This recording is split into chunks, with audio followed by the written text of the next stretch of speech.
तैयार है। आप सभी किसान भाइयों को नमस्कार। कोटरा ग्राम में आज आप लोगों को दशहरिया विश्वा शुगर फैक्ट्री के सलाहकार डॉक्टर राम कुशल सिंह के द्वारा सहायक महाप्रबंधक गन्ना की उपस्थिति में राज मिश्रा के निर्देशन में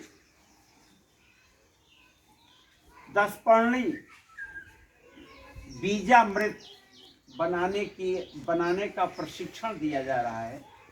आपको जहर मुक्त खेती करने के लिए कोई भी जहरीला केमिकल रसायन न खरीदना पड़े, इसके लिए नगण्य दाम पर जीरो बजट की खेती करने के उद्देश्य से दशहरिया विश्वा शुगर फैक्ट्री कार्य कर रही है। इसके लिए आपको ये देखिए कनेर का पत्ता है। कनेर बहुतायत से गांव में मिल जाता है। इसी तरह से आपको ये जो है बेहया बेशरम, इसी तरह से ये धतूरा, मदार, नीम भी बहुतायत से मिल जाता है।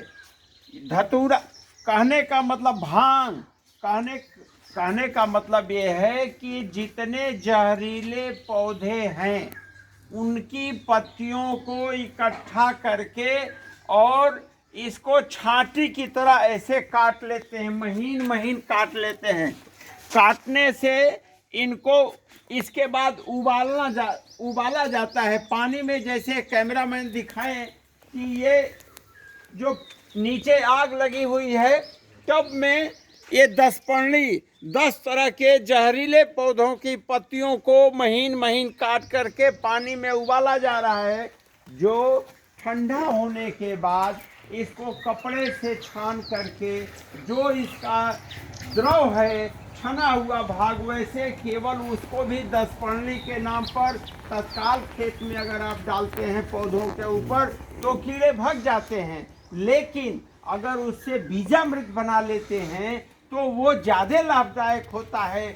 हमारा कहना ये है कि आप इन तमाम जहरीले पत्तियों को एक महीन काट करके उबालें। उबालने के साथ अगर आप 100 लीटर का ड्रम, जैसे यहाँ पर 100 लीटर का ड्रम आपके पास दिख रहा है, तो इसके लिए आपको 5 किलो तक गोबर, गाय का गोबर पानी में खूब महीन घोल लें ताकि किसी भी तरह से इसका सलवट न पड़े, और इसको इसमें डाल देते हैं। डालते समय एक बढ़िया साफ सुथरे लकड़ी के डंडे से इसको पानी में चलाते हैं ताकि ये अच्छी तरह से मिल जाए। इसके बाद गाय का मूत्र डालते हैं।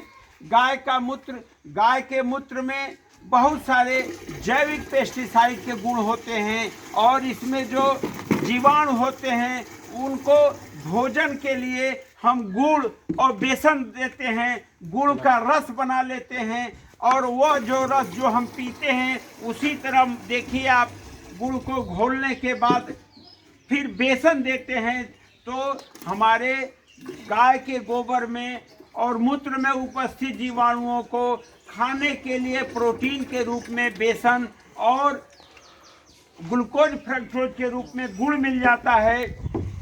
इन सभी को अच्छी तरह घड़ी की दिशा में धीरे धीरे चलाते हैं और धूप में इसको जूट बैग से ढक करके और इसे धूप में रख देते हैं। धूप में रखने पर इसमें जो जैविक क्रिया होती है वो 10 से 12 दिन के अंदर यह जैविक क्रिया पूरी हो जाती है। तो इस प्रकार से मेरा ये कहना है कि जो 10पर्णी है, मतलब 10 प्रकार या 12 प्रकार के जितने भी जहरीले, उसका सबसे आसान तरीका है कि जिसको जानवर नहीं खाता उसकी पत्ती जहरीली होती है और उसमें भली भांति से आप लोग परिचित हैं। बहुतायत से भांग, धतूर, अकोय, आपका ये नीम की पत्ती, ये सब कुछ बहुतायत से मिल जाएगा। कनेर, उनको ले करके आप इसको बनाएंगे। इसमें केवल आपको इतना सा ध्यान देना है कि 10 से 12 दिन के अंदर धूप में इसको रख देना है। सुबह शाम 2 मिनट के लिए चलाते रहना है, जिससे कि इनमें जो क्रिया है वो अच्छी तरह से हो जाए। और 10 से 12 दिन के बाद जब ये पक जाता है तो इसको कपड़े से छान लेते हैं। छान करके प्लास्टिक के ड्रम में ठंडे स्थान पर इसको रख देते हैं।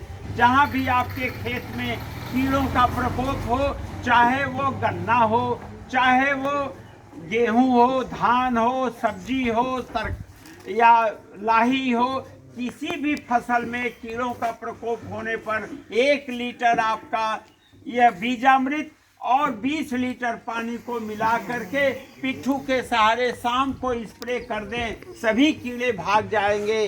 तो मेरा कोटरा गांव के माध्यम से उत्तरी भारत के सभी किसान भाइयों से करबद्ध प्रार्थना है कि बिस्वा चीनी मिल के द्वारा जहर मुक्त खेती अभियान में सहभागी बने।